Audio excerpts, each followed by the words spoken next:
This video is brought to you by Exter. When Ash first started his Pokemon journey, he caught sight of the legendary Pokemon Ho-Oh. Although he didn't know it at the time, he was one of only a few people to see it in over 300 years. Ho-Oh had long ago abandoned the world of man, because man's lust for power had brought it nothing but sorrow. As a result, I think Ho-Oh revealed itself to Ash as it hoped the trainer would one day restore its faith in humanity.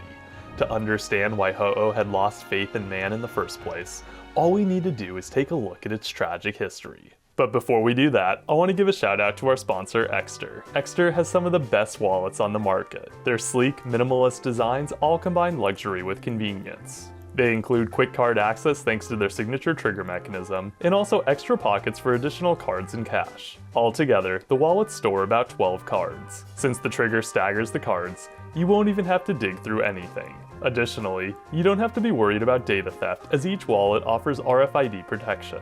To make them even more secure, Exter also offers solar-powered tracking devices. Using only 2 hours of sunlight, the tracker's charge will last for 3 months. With the tracker on your wallet, it's near impossible to lose. All you need to do to find it is press a button on your phone. So if you're ready to get a stylish new wallet, use my code SILVER or click the link in the description to get 25% off your Exter purchase. And now on to the history of Ho-Oh. Originally, Ho-Oh was a friend of humanity. Before its self-imposed exile, it regularly visited the guardians of Johto's Tin Tower. It was only after invaders burned the tower in an effort to steal its power that Ho-Oh rejected man's friendship. The tower represented a symbol of peace between humans and Pokemon, so its burning both saddened and angered Ho-Oh. After reviving 3 Pokemon that died in the fire and transforming them into its legendary beast, Ho-Oh retreated into the sky, vowing to return only when people and Pokemon could live in harmony. The trauma that Ho-Oh endured during the ordeal left it fiercely angry, but that it continued to observe humanity implies that it desperately desired a reason to forgive their transgressions. Now that we know Ho-Oh's history, let's explore how it would benefit from meeting a trainer like Ash. According to the researcher Yusween in the episode for Ho-Oh the Bell's Toll, Ho-Oh's feelings of malice would only melt away when the hearts of Pokemon and man were one. To me, this means that Ho-Oh journeyed through the skies so as to look for a trainer that totally understood the power of friendship. As stated by the Pokedex in Pokemon Crystal, it only presented itself to those trainers pure of heart. Several people, like the Old Man Jay in Finding a Legend, saw Ho-Oh as it flew around the world, but I don't think any of them caught the legendary's eye like Ash did.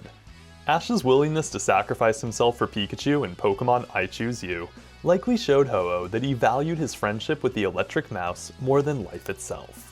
It's said by Meowth that Ho-Oh can see the future, so if that's true, then I believe that its reappearances to Ash at the end of both the Johto Saga and Battle Frontier were meant to serve as check-ins on his growth as a trainer.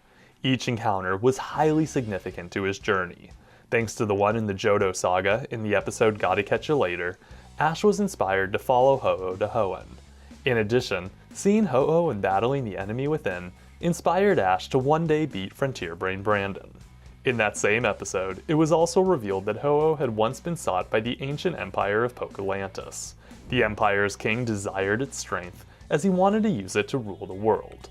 Although Ho-Oh destroyed Pokelantis in retaliation, the king escaped destruction and vowed his revenge. He nearly achieved his goal of world domination by possessing Ash, but Ash refused his control. That Ash did so using the power of Pikachu's friendship arguably validates Ho-Oh's belief in his abilities. Since Ho-Oh never stopped its endless flight, it sometimes relied on the legendary beast to judge Ash's character. While Suicune observed him in Don't Touch That Dial and for Ho-Oh the Bell's Toll, Entei wandered into his vicinity in Entei at Your Own Risk. Although Ash never met Raikou and Johto, it's possible that it secretly watched him in Houndoom's special delivery. Ash was nearby when Raikou crossed Togepi's path, so I think it was purposely there to spy on him.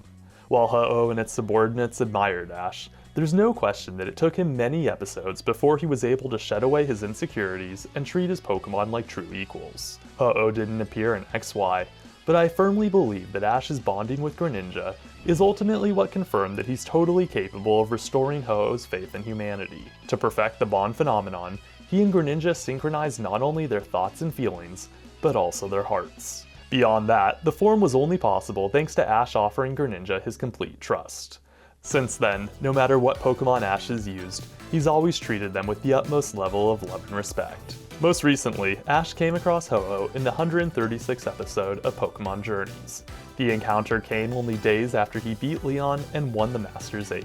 It was different from all of Ash's other meetings with Ho-Oh, as the two of them finally met eye to eye. Personally, I interpreted the meeting as an acknowledgement that Ash had finally lived up to Ho-Oh's expectations. That it allowed him to be so close suggests that its anger towards humanity had at last subsided, if the Pokedex is to be believed. In exchange for showing Ho-Oh that not all humans are evil, Ash will be given eternal happiness. It's Ash's wish to one day battle Ho-Oh, so I imagine that they'll soon cross paths again. In fact, their eventual anime battle has already been foreshadowed by the film version of I Choose You. In said film, Ho-Oh gave Ash a rainbow feather and fought Pikachu. I'd love to see the battle replicated in the anime, as it would bring Ash's journey full circle. Because Ho-Oh inspired him at the start of his adventure, the idea that he had restored its faith in humanity would be a great way for the writers to affirm that he had finally become a Pokemon Master. Regardless if this battle ever takes place, however, the connection that Ash and Ho-Oh share will forever show that he was destined for greatness. On that, class is adjourned. I want to give a big shout out to Exeter for all their support. To get one of their wallets for yourself, click the first link in the description. My name's Professor Silver. Until next time, catch you later.